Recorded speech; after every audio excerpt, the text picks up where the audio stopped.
Hello and welcome back to another episode of Fully Booked, the Hidden Gems author podcast, which Craig Touch and myself, Roland Hume, chat some of the interesting figures and leading lights of this crazy industry of writing and publishing.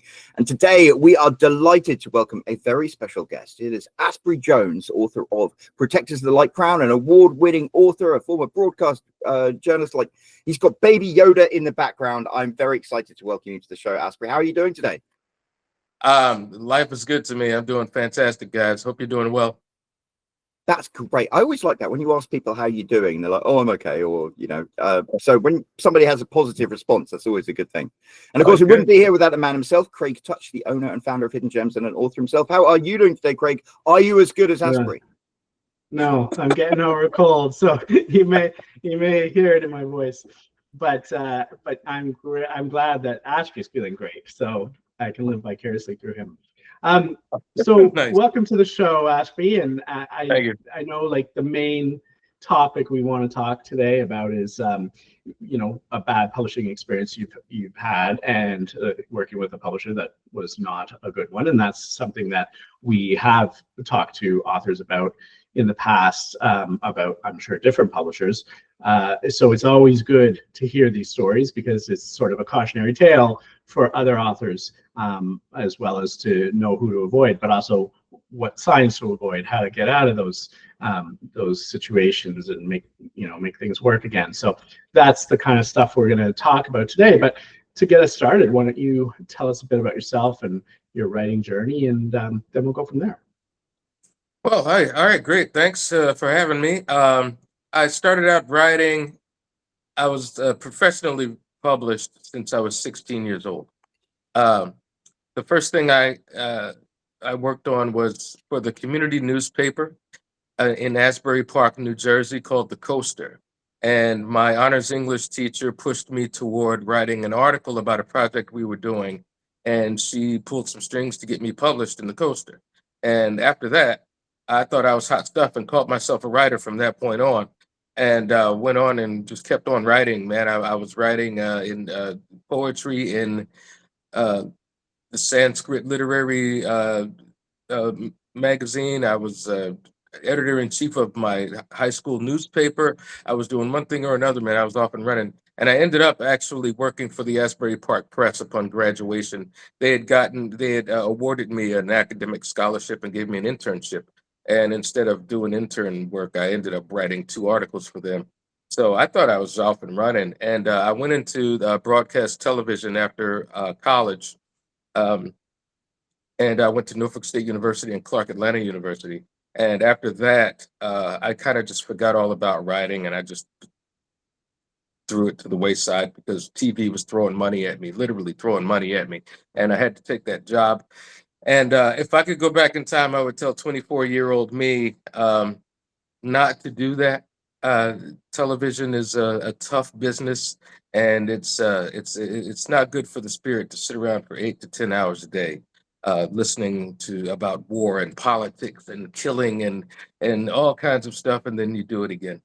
I would tell 24-year-old me to go into writing and stay in writing. And write those books, write those articles, do all that stuff, because in 25 years, you're going to be doing it anyway. You're not going to be in television anymore, and all you're going to do is care about writing Protectors of the Light Crown and all the other books you got in your head that need to go to paper.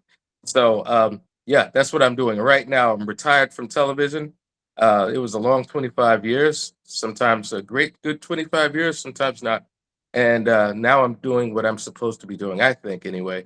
And I'm loving every second of it.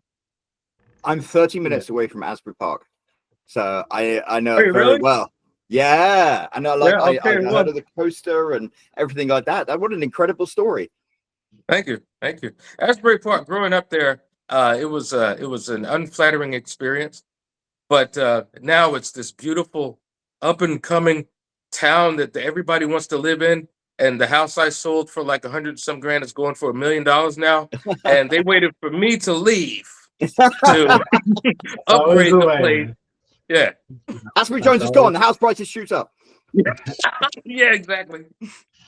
I can't tell you how many authors we've spoken to that had a similar experience in the sense that, they wanted to write when they were young, but then life took them in another turn, myself included.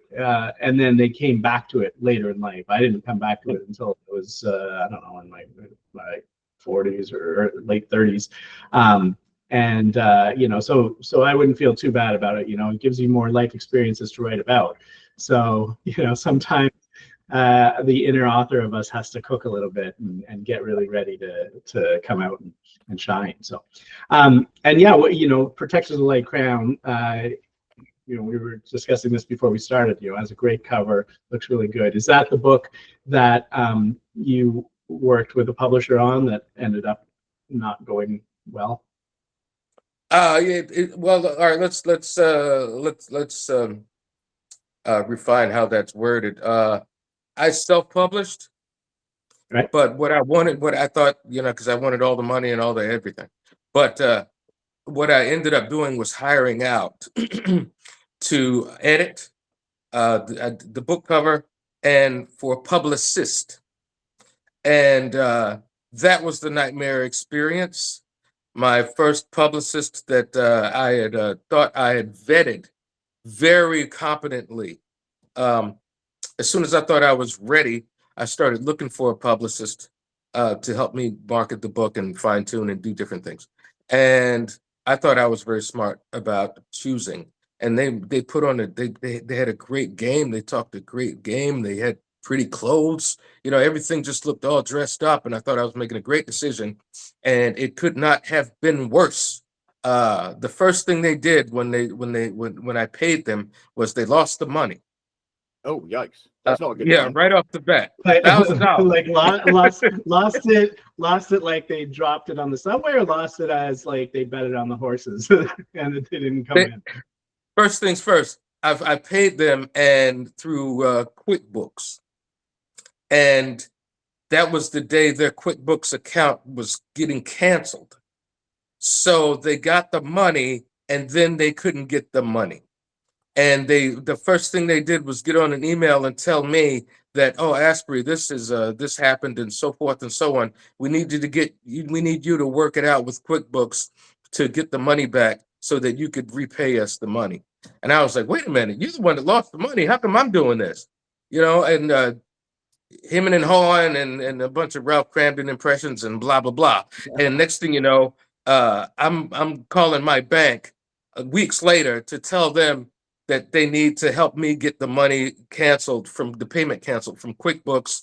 And in the meantime, these guys, they said, oh, we need you to repay us the money we lost too, by the way, otherwise we can't do any of the work. That's not a good sign.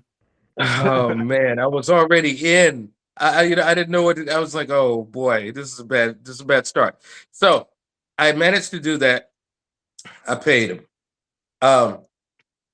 And it was a terrible experience because that was just the tip of the iceberg. That was just the beginning.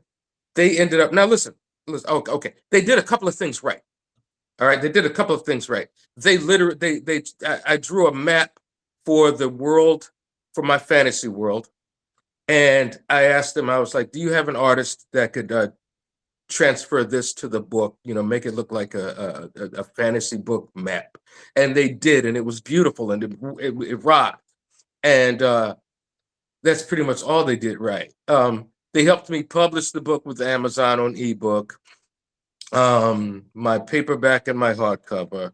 And after that, it was just a comedy of errors. They took over my social media, and you could look at the posts. They're still there. You could, if you Google my name and Protectors of the Light Crown posts will pop up, and you'll just see randomly generated AI creations that not only seem like they have nothing to do with the book, but in some cases they're spoilers. You know, these guys would, yeah, these guys, they took stuff from like the last chapter and would like put a quote in the underneath the picture that the AI had generated. And I'm like, guys, what are you freaking kidding me? This is a spoiler. This is like from the last, stay in the first few chapters if you're going to do stuff like that. They didn't know. I mean, they didn't know this. So yeah, I was upset with them. Oh my goodness. And there was another point where I have a character in the book. If I say his name, it'll be a spoiler. So I won't. and they have this character, an AI generated old ancient sage going through scrolls, and it says blah blah blah knows the secrets of the light crown or whatever. And I look at it and I was like, guys, it very clearly says in the description in the book that this guy looks like an Asian scientist. You know, he's not like he's not Aristotle. You know, I mean, what are you when you doing described here? him, I was picturing like the white beard down there and the words. Yeah. Like, And I was at that point, I had already known that I'd made the worst decision I could have made for my book, but it was just one thing after another, and it just kept on going. And ultimately, you know, and different people would start hitting me up and saying, okay, I'm going to make sure that we do things better. We're going to iron things out. We're going to write you out an entire booklet of things that we're going to do for you. And, you know, we're going to do it. It'll be itemized week by week. So once they did that, I was like, okay, well, I like the way these things are written down on the paper. It looks very promising. None of those things happened. None of those promises happened. And anytime I would call the boss, who used to take my calls regularly in the beginning, he would never answer the phone.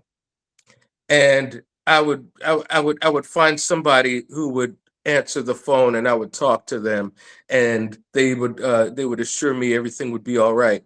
And then they would never answer the phone. So it just turned into a thing. And after a while, I couldn't take it anymore. And I said, the only way out of this is to fire them and just, you know, chalk this up to a loss and start all over again. And that's what I had to do. oh, that sucks. I mean, that must have really taken the wind out of your sails as well. You've written this book you're super excited about and you want to share with the world, and then, you know, they screwed that up, and it's, you know, it's difficult to get into that enthusiasm and motivation again, isn't it? It is tough, especially when they take the wind out of your sails after taking $4,000 out of your wallet.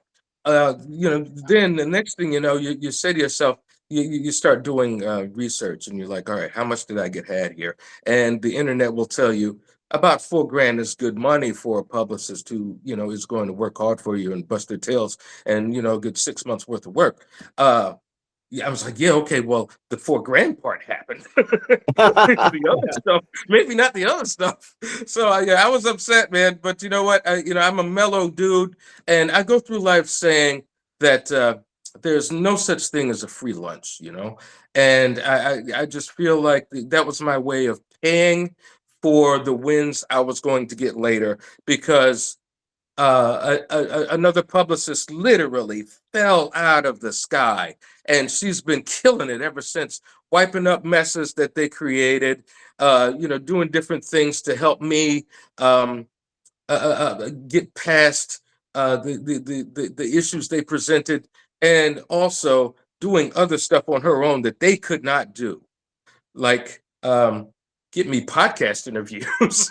You know, they said they were going to do stuff like that, and they never did it. And she, you know, boom, boom, boom. Next thing you know, I'm on like my 10th podcast interview because of her. And that's was that Tarina? No, that was Winning Proofs, Michelle Hill. I think that was your previous interview. Yes, it was, and it's funny. So this is a commercial for her. Anybody out there, you want somebody good who'll work for you? Michelle Hill's the winner. That's wow. Yeah. And she literally fell out of the sky. You said, like, she fell out of the sky. I was a card-carrying introvert my entire life, pretty much. Some things happened, and I basically really turned into a people person. I can't wait to talk to people. I love meeting people. I love making friends. And all of a sudden, people start telling me, in my entire life, telling me I'm unapproachable. They start telling me that they see me and they really enjoy introducing themselves and talking to me, which is something I had to get used to because I never heard stuff like that before. And so I'm sitting in a coffee shop, and a guy comes over, and he was like, "Anybody sitting in this seat?" I'm like, "No, have a seat." And he sits down and he tells me his life story. And he asked me what I do for a living. And I said, well, I'm kind of retired, but I'm an author now. So that's what I do. And He said, "Do you have anybody who has a publicist for you?" And I said, "No, I'm just kind of in the market looking." And he gave me her card. He said, "This is my friend from Toastmasters. Give her a call, and she'll fix it all up for you." He literally fell out of the sky. Wow. Yeah, we had Michelle on.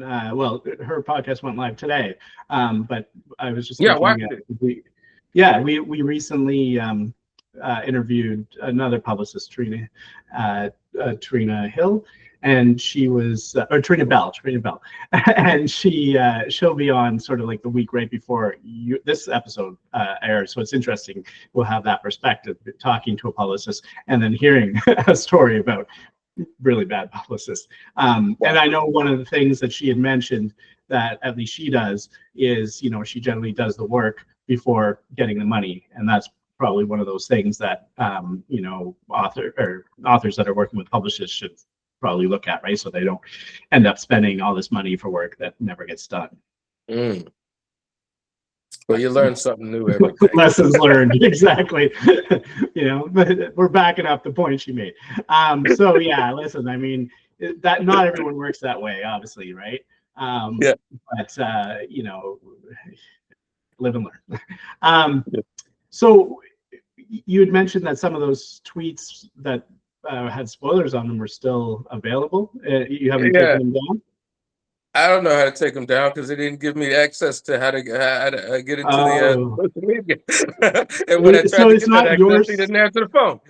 It's not your social media account. It's no. They did everything. Okay, so I have one, but they had another one, and I let the other one go because I didn't want to do two.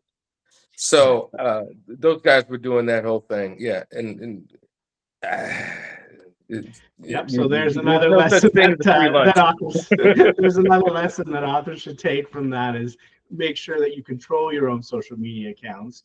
It's one thing to let other people post against them, but they shouldn't be able to control them because, like in cases like this, if bad things happen and you part ways, and all of a sudden, your own social media account isn't owned by you or isn't controlled by you, and that's a big problem for an author.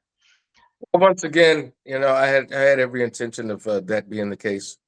I was a little late on it, and I was so late that when it turned into an issue, I couldn't get them to pay me any attention, which is amazing, Yeah. That's horrible.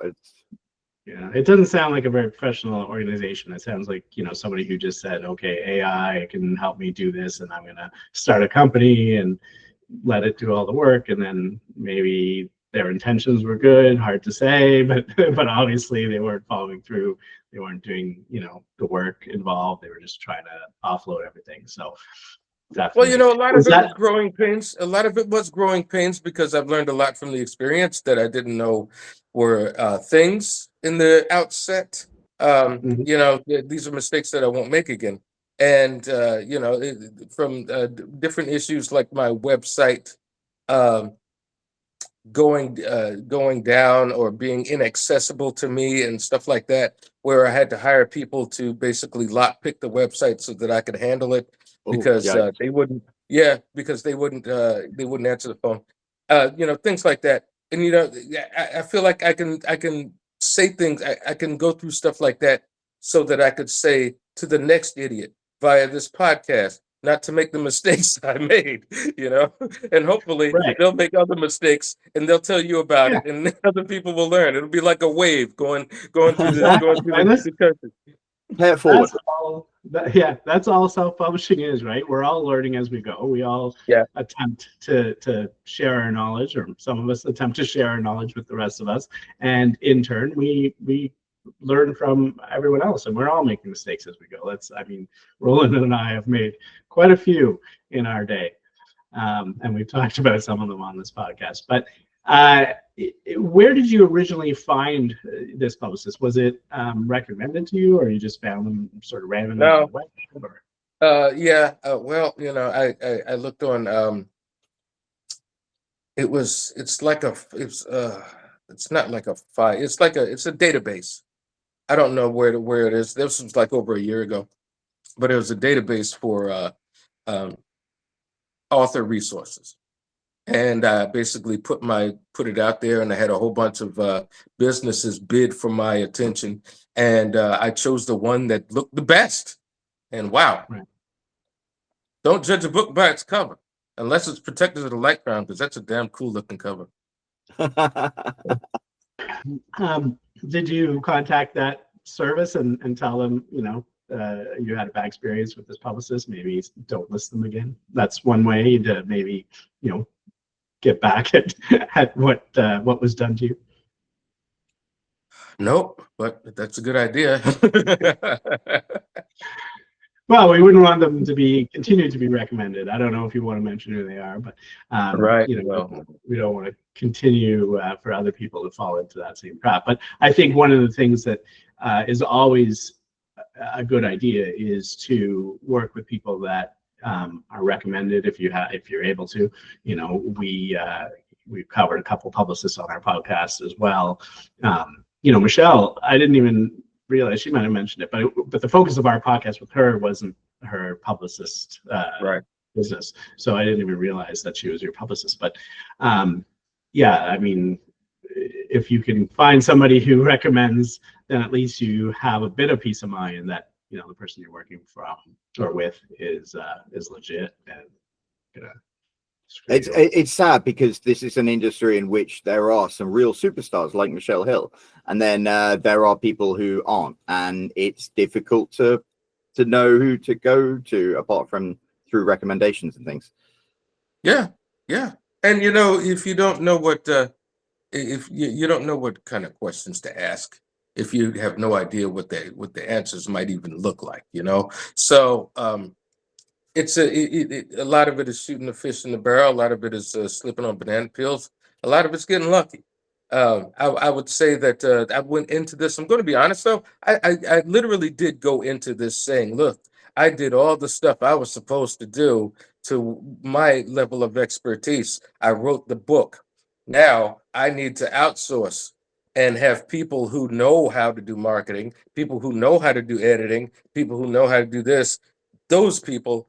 They need to take the book and run with it and do their jobs. So that was my idea, and I scored in 4 of the other capacities, and I bombed on 1. So I went 3 for 4.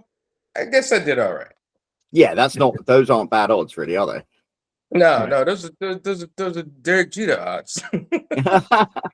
And I think it's a really wise thing to realize that writing a book is a skill, but when you are self-published, you have all sorts of other challenges in front of you that you might not necessarily know how to solve. Even though you're a great writer, it's like that doesn't mean you're a great marketer. It doesn't mean you're a great publicist.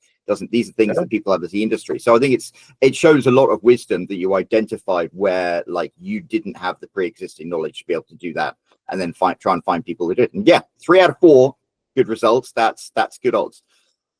Yeah, and it's a humbling experience too, because you gotta admit to yourself that, hey, listen, I'm a relatively smart guy. I went out of my way to go to these different colleges. Why the hell can't I figure out how to do this Ingram Spark upload? You know what I mean? You say things to yourself like that, and you go, okay, fine, I'll hire somebody to do it. And then the next thing you know, another thing pops up where you're like, okay, well, I guess I'm going to be humble again and realize my limitations and hire somebody for that. And after a while, the author ego kind of starts to dwindle, because you find out you're not as hot as you thought you were, because you wrote the book, but the whole overall book publishing, selling, marketing, the whole shebang is, there's a reason why there are people out there with those elements of mastery on their resumes. But normally that's when the magic happens, I think, when you can accept your shortcomings and be humble. That's when you can start to find the right path. I think every single successful author ever has just refused to quit, because eventually you will, you'll find your path or you'll quit. I think you're right. And that's a very common experience, in the sense that authors are authors because they can write a book. They're not marketers. They're not cover designers. They're not editors. They shouldn't be expected to do all those things. In the past, before self-publishing came along, they were never expected to do any of those things. They'd hand the manuscript off to the publisher, and the publisher would handle it all. And then self-publishing came, and it was like, okay, now you have to do everything. And everyone figured, oh, now I have to personally do everything. And then we realized, well, no. And as the industry grew, all these other services came out that sort of took over from what the big publishers were doing. And you could now hire great cover artists, and you can hire editors, and you could hire even blurb writers. A lot of authors think that they should be able to write a great blurb because they wrote a great book, but blurb is more marketing copy than fiction. It's a different skill set again. So being able to recognize that you don't have those skills, it's not a failing of the author. That's not your job, really. It's sort of been thrust upon you as part of the self-publishing experience, but in the past it was never an author's job, and there's no reason it should be now. Yeah, I didn't even know what a blurb was. Michelle had to teach me that. Well, so when you published your book, what did you write in the description box? Listen, all right. So later on tonight, I'm talking to Matt Posner. We're gonna do a talk about AI, using AI for different things. And I had a buddy who literally said, "What are you writing a book for? Just get ChatGPT on the job. Let that thing write the book. Let robot do it." And I don't think he understands, how it works. So, but my experience with AI, as far as writing goes, I had one experience, and it was a good one. I told AI what the book was about, and it wrote everything that you see on the back cover. AI wrote that. That's the only thing I used AI for, and I was impressed enough to say, okay, all right. Well, did you edit it at all? I mean, did you because I've seen AI is very good at doing the framework that I think, it's a form of copywriting. It's like, okay, you've got to introduce the character, introduce the conflict, introduce this, introduce that. There are elements to it. And I think one thing that AI does very well is it knows where the elements are meant to be. So even if it can't write a blurb for you, it can give you a very good framework from which you can then go and edit and create your blurb. Yeah, and I liked where it went. And once again, I don't think I would use AI for creation of any other words as far as my book is concerned. But I did write something for the back of the book. And when I saw what AI did, I was like, all right, this is better. I'm going to use this instead. It's very difficult for authors to do blurbs because you're so close to the book. Right, pulling out the most important points. They often get mired in the details that don't matter as much, right? Whereas AI is pretty good at figuring out what those salient points are and how to sort of word them in a way that is more enticing. That is one of the strengths of AI for sure. And a lot of people do use it for blurb writing because it's not having to creatively write anything. It's just basically taking, reads your book. Yeah, in your case, you described it, but what you can do is you can even pop your book into AI and say, "Here's my book, write a blurb for it," and it'll do that as well. From that perspective, that's one of the strengths. It's the creativity. Writing the book itself, like you said, I've used some tools, some that aren't even out publicly yet. People are sort of building, and they've asked me to look at them and where to write books, and the creativity and that spark of it's just not there. You can tell it's AI. It loses things. It uses a lot of cliches, and it doesn't have the ability to sort of think creatively. But you don't need that for blurb writing. For blurb writing, you're not coming up with something new. You're summarizing something that's already there. So yeah, and of course, AI being new to a lot of people, it's got a long way to go.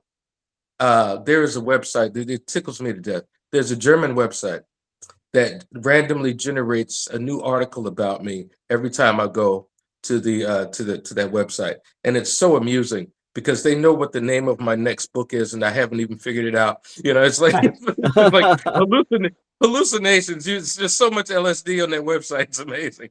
So yeah, AI can be funny, but it can't be. You can't really rely on it all the time. Yeah, I remember there was a wonderful author, Frida McFadden, but she only came in about 2018. So I remember like putting in some things to ChatGPT to see what they said about her. They didn't know anything about her, so they made it up. And so they made up an entire career. They made up an entire bibliography of all her books that none of them existed. And I was like, it's kind of amazing. It's like asking one of my kids, and they're like, well, I don't know the answer to this, but I want to make my dad happy, so I'm just going to make it up. Yeah. I don't remember doing that. Maybe I dodged a bullet not having kids. Okay, so after going through all this, what is your advice for authors that are looking for a publicist? What are the questions that they should ask, and what are the red flags they should look for? Wow, man, I mean, that's the funny part, because I did what I called my share of research on what questions to ask and what things to do and such and such. And I think you're just going to have to pay for that lunch. I think that, whatever it is you go in there thinking that you're prepared for, something that you're not prepared for is going to cut your throat. I think that's just the way it's going to, that's the nature of the beast. But I would tell them, just because I'm not superstitious, but I'm a little bit stitious. So I would say, maybe don't pick the first one. Maybe pick the second one. Maybe the second choice is probably better. Who knows? I would also say, cool your heels. Not everything is a hurry. Don't feel like you have to get this one thing done, because I know people who are getting their books published and they're not ready to go. I would say I would say, all these mistakes because they didn't hire an editor, things like that. Everything you can wait on everything. Your book, there's no need to hurry to get that book out there. And because there's no hurry to get that book out there, there's no hurry to rush through getting, trying to get a publicist or trying to get a publisher or trying to get an editor. You can take your time and make a better choice than what the banana peel you're going to slip on by, making snap judgments. Yeah, and I think, as we said, like, try to talk to your fellow authors, look at websites that you trust that give recommendations. In our own podcast, we've recently had Trina Bell and Michelle Hill. In the past, we had Mickey Mickelson. They're all publicists that we know are not out there to screw you over, take your money, use AI to try to fill the void. So you want to look for people that others have used. It doesn't mean you won't have a bad experience necessarily, but it at least gives you sort of that leg up, that that chance.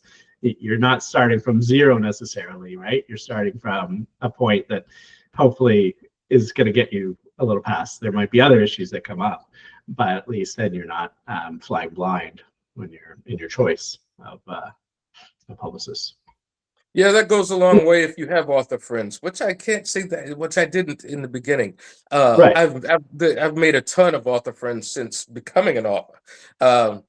I've been on podcasts where the hosts ended up liking me, and we ended up being friends, and I learned from them after that. They ended up giving certain levels of knowledge that I didn't get before. So I'm one of those guys who says to himself, everything happens when it's supposed to happen, and everything happens for a reason. So, if you're learning this stuff now after the fact, you were supposed to make the mistakes before. So I just look at it that way. I like that. I always believe in the great narrative, and you read a story, and the heroes they encounter conflict and they encounter downswings, and that makes the triumph so much better. And maybe life is like that. So we follow a great narrative. Luke Skywalker didn't go into that thing saying, I wonder if Darth Vader's my father. That's not how it works. Oh, did I spoil something? No, all right, too soon. Did you, when you worked with this publicist, did you sign any sort of contract with them? Yeah. Yeah, but it didn't. I guess there wasn't much you can do. I mean, it's one thing to have them breach it, but for a few grand, are you going to take them to court, kind of thing, right? Yeah. I'm just gonna eat it, learn from my mistake, put a Band-Aid on, put a Band-Aid on the gunshot wound, and get on your podcast and tell folks not to do that. Yeah.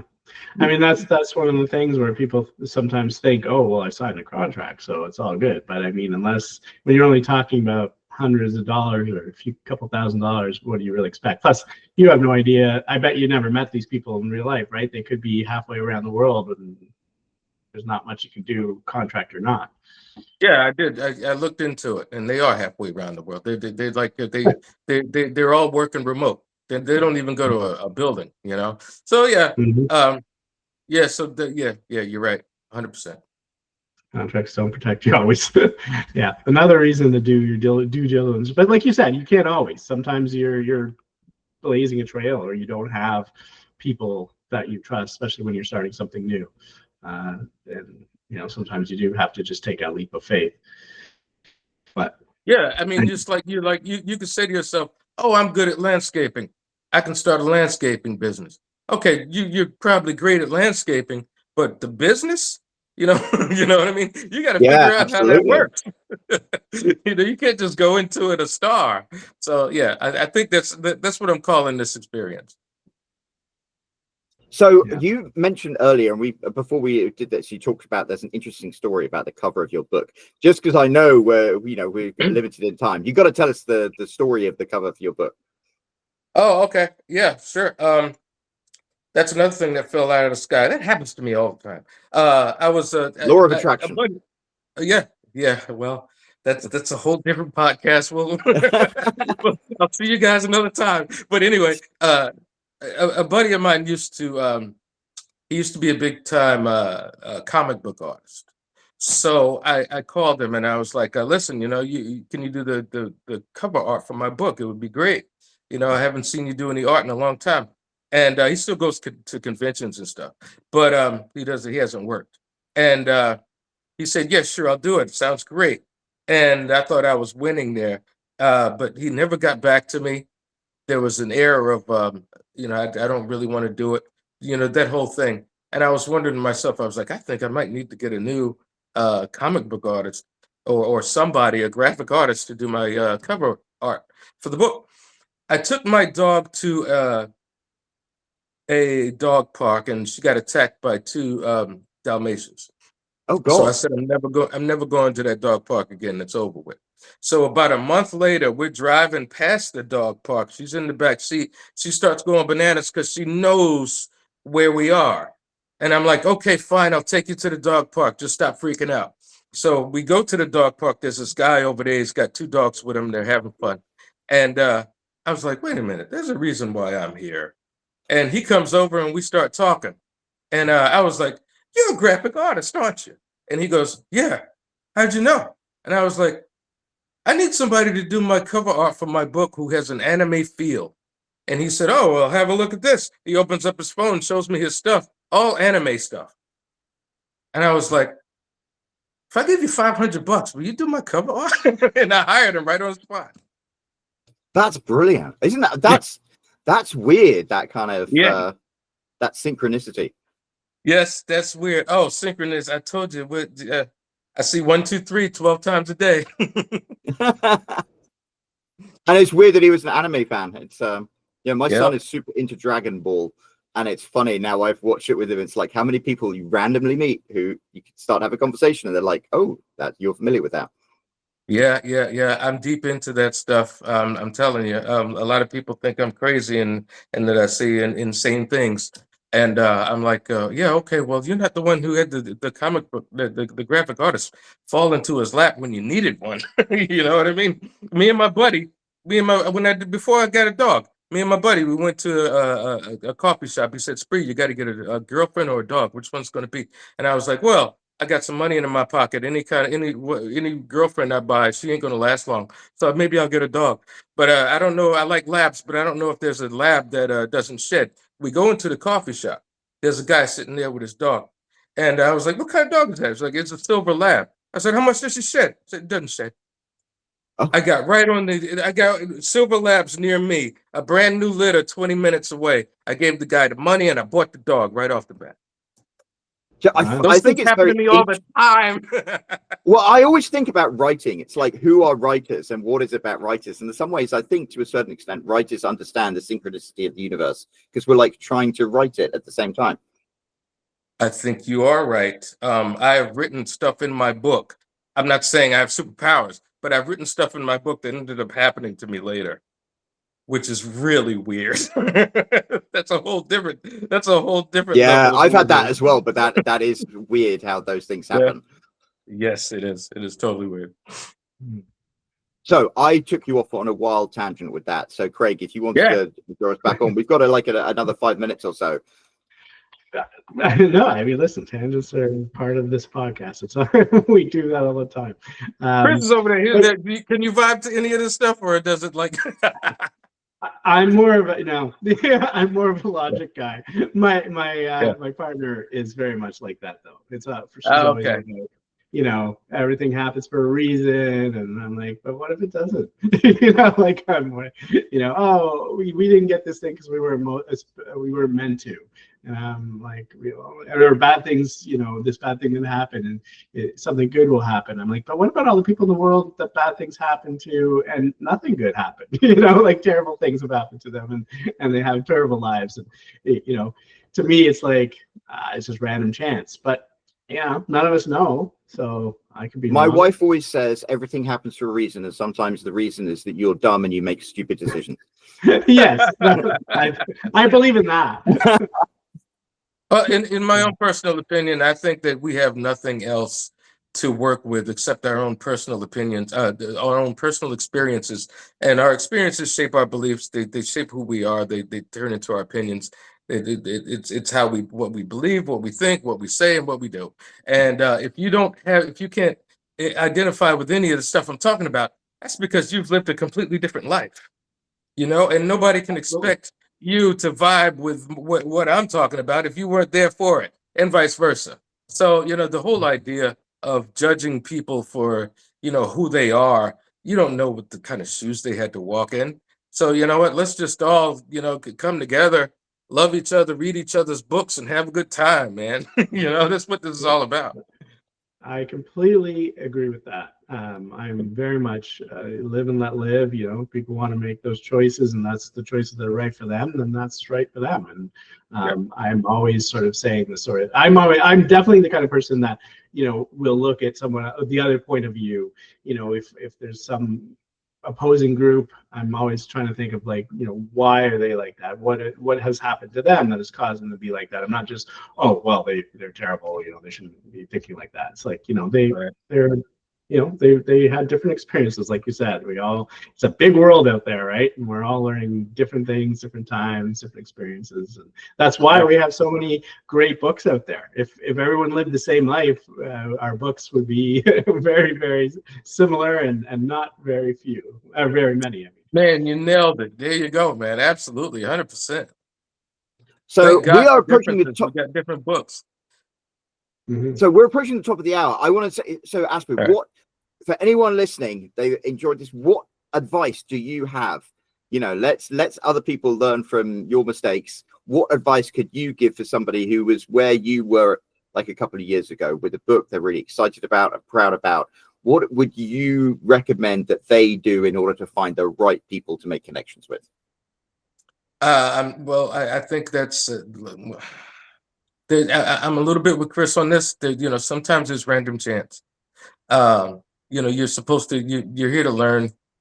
You're here to experience, and I think that you can do the best you can. Just do the best you can to try not to make mistakes. Do the vetting. Stay on the internet. Ask people. Ask some friends. Ask for advice. You're trying to get up here as high as you can, but you're going to be brought low. Some things are going to happen to you that you didn't expect, the stuff that you didn't think about asking, the stuff you didn't think about researching. Don't let it disturb your vibe, man. Just go out there and keep a positive attitude. And when you inevitably take a hit, don't let it bring you down. Just roll with it and adjust. That's all I can say. Be ready to roll with it and adjust, because all the preparations you make, it's not going to be enough. And it's going to be okay. No matter how we look at it, it's going to be okay. I think that's great advice for life in general, not just this particular topic. Yeah, I think so too. Good outlook, yeah. So, well, Aspry, it has been wonderful speaking to you. You've been such an interesting and dynamic person to talk to. Thank you. If you don't have any final questions, Craig, I was going to ask Aspry to tell us and tell the listeners and the viewers where they can find out about Protectors of the Light Crown and everything else about you. Well, you could find me at Aspry Writes, basically anywhere on social media. If you Google Aspry Jones, you'll find Protectors of the Light Crown and all things related to writing on there. And I'm sold in every country. I am sold around the planet. And you can find me in the bookstores, in the libraries, and on the internet. Well, fantastic. We will make sure to pop a link down in the description down below. So if you are interested in everything that Aspry's had to show us today, scroll down, click on that link, and go and check out his book. And while you're down there, there is also that big empty comment section. So make sure you leave Aspry a comment and let him know how much you appreciated everything he shared with us today, because we always love reading the comments. And of course, if you haven't already, there's a subscribe button, there's that like button, and hit the bell icon, and you will get notified every time there is a new episode of Fully Booked. And of course, there will be a brand new episode of Fully Booked coming out next week. So until then, cheerio.